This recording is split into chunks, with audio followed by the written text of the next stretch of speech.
Ia hanya lahir melalui turunan putusan-putusan yang dikeluarkan oleh KDM selaku Gubernur Jawa Barat.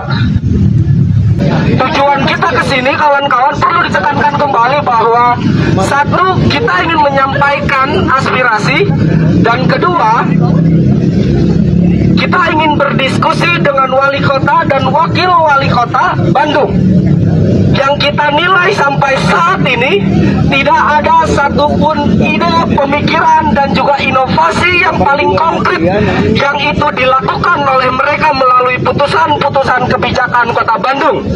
Ia hanya lahir melalui turunan putusan-putusan yang dikeluarkan oleh KDM selaku Gubernur Jawa Barat.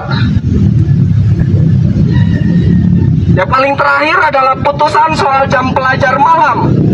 Bagaimana kemudian penertiban atas kreativitas masyarakatnya itu dilakukan oleh negara melalui seluruh aparatur dan juga satgas yang dibuatnya.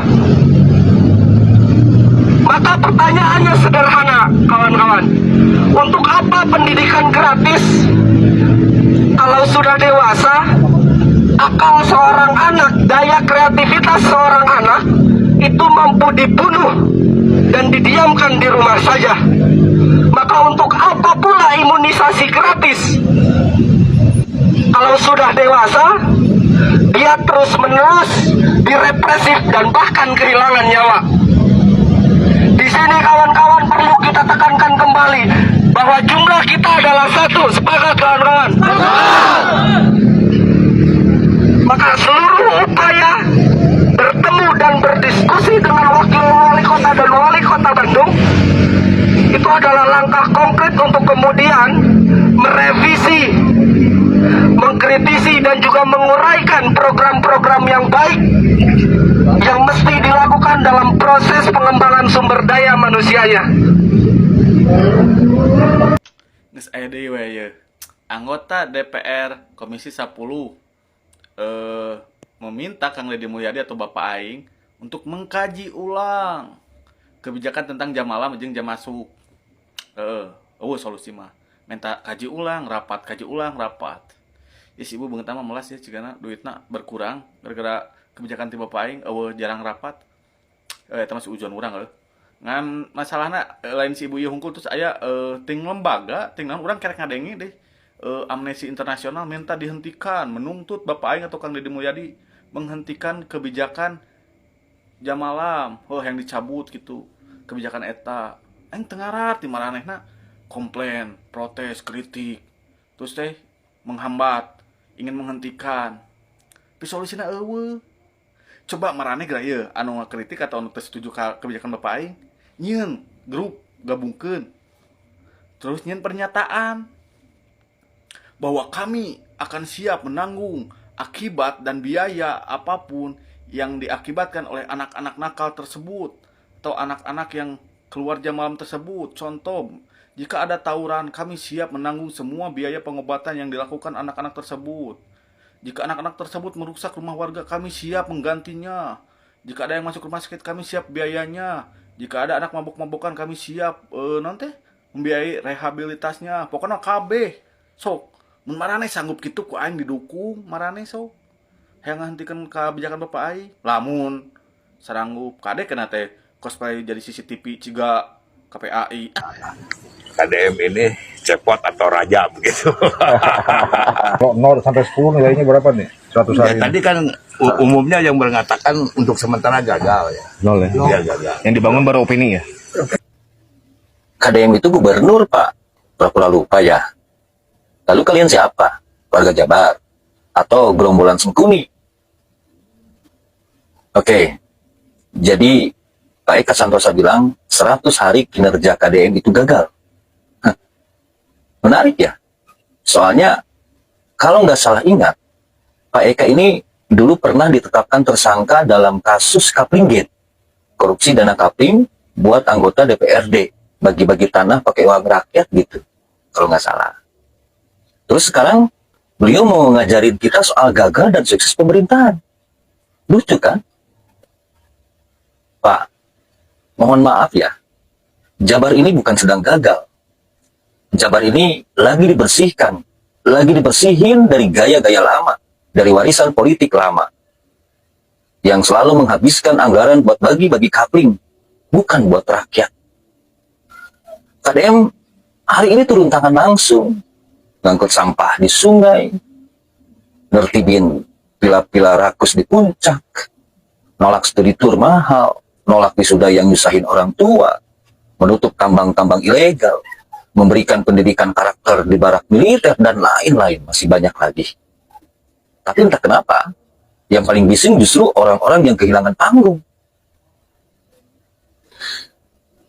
Yang gagal itu bukan KDM, Pak. Sekali lagi, yang gagal itu bukan KDM, Pak.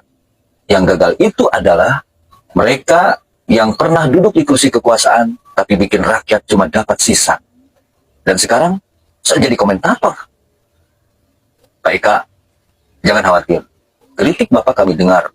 Tapi mohon maaf, kami lebih percaya pemimpin yang tangannya kotor karena bekerja, daripada mulut yang bersih, tapi pernah basah oleh dana kafling.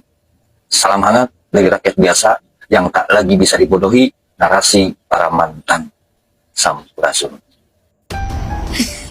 Guys, lihat nih kesaksian di sini nih. Nih lihat Viti ini ya. Padahal cuma hal-hal sepele doang, kayak baju di mana-mana, matiin lampu kamar mandi, matiin AC, sholat, ngaji, olahraga, dan lain-lain. Tapi pas kakak pindah di asrama, kakak sadar apa yang mami papi bilang itu benar. Papi ngajarin buat disiplin. Di sini bangun harus jam 4.30 subuh, terus mandi, sholat subuh, habis itu lari pagi, terus. Anaknya Denny Cagur itu disekolahkan di semi militer. Nah, tujuannya apa? Ayo, jawab. Ironis kan? Ironis. Itu namanya menjilat ludah sendiri. Dia ngomong begitu, tapi anaknya sendiri dimasukkan ke semi militer. Maksudnya apa? Aduh, liar orang. Kumaha guys? So, kalian bicara, rada julid nih saya nih. Biarin aja julid. Aduh, saya ngomong sesuai dengan fakta. Saya bertanya, kenapa? Maksud dan tujuannya anaknya dimasukkan ke semi militer. Supaya apa? Disiplin kan? Supaya apa? Supaya dia bisa berperilaku seperti punya prinsip, kekuatan dan tanggung jawab. Ayo, bener gak? Naon tujuannya? Ayo. Pas dia ngomong nih, saya melihat dari gesturnya dia seperti membaca gitu loh guys. Tidak ngomong. Kalau orang yang, mohon maaf nih, kalau orang yang cerdas tanpa teks, saya tidak bilang kalau saya cerdas ya, tapi saya kalau ngomong nggak pernah saya baca. Saya ngomong sesuai dengan apa yang ada dalam pikiran saya dan sesuai dengan fakta-fakta di lapangan, data dan fakta. Nah itu dia.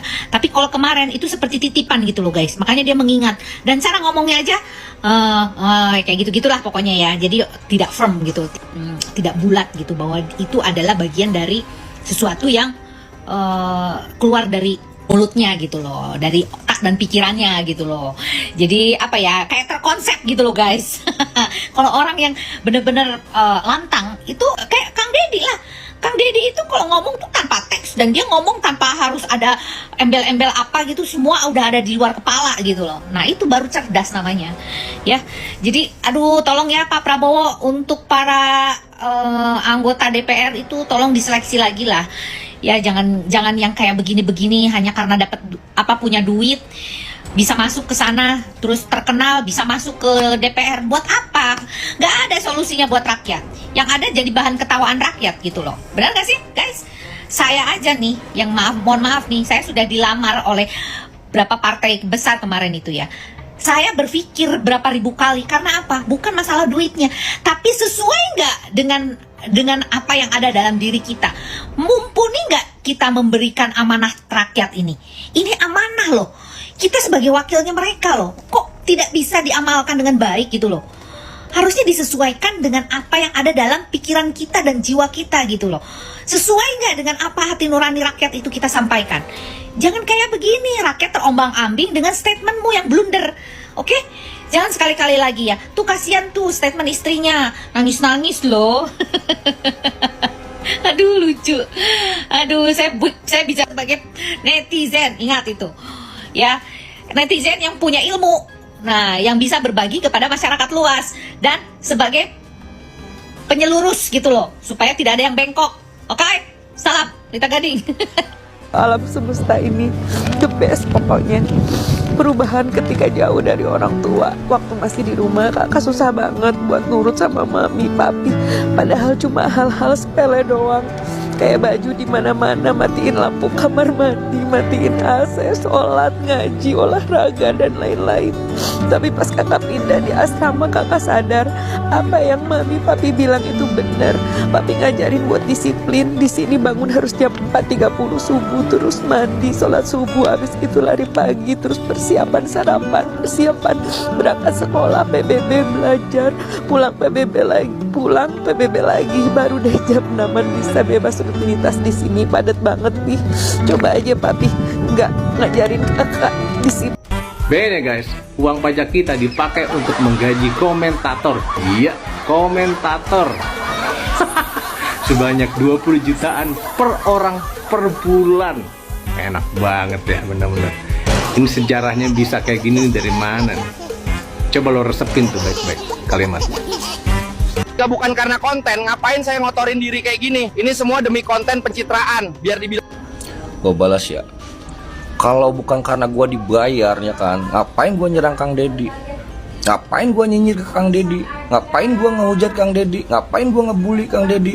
Karena gue dibayar, ya kan? Akhirnya gue serang tuh Kang Deddy, gue hujat tuh Kang Deddy. Nah, tuh gue balas tuh, anjing. Paham permainan lu, setan. Kang Deddy kayak gitu tuh, tujuannya ngasih contoh gitu loh.